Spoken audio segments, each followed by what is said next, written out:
আসসালামু আলাইকুম। আমি আপনাদের সাথে আছি শাহ ব্লক থেকে। আজ আছি ব্রাহ্মণবাড়িয়া আশুগঞ্জের অবহেলিত তালসর রেল স্টেশন।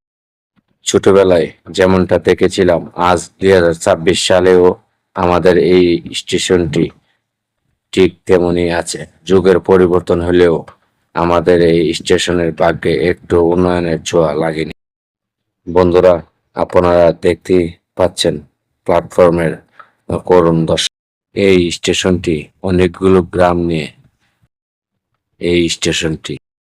ওই এলাকার নতুন এমপি হলেন ব্যারিস্টার রুমিন ফারহান আফা।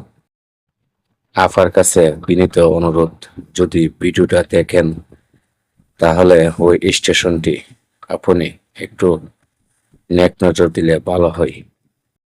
ওই স্টেশনটি মেরামত হলে অনেক মানুষের ভোগান্তি দূর হবে। বন্ধুরা, আমার এই ভিডিওটা যদি আপনারা দেখে থাকেন তাহলে লাইক, শেয়ার, কমেন্ট, সাবস্ক্রাইব করে দ্রুত এই ভিডিওটা সবার কাছে পৌঁছে দেওয়ার অনুরোধ রইল। ধন্যবাদ বন্ধুরা।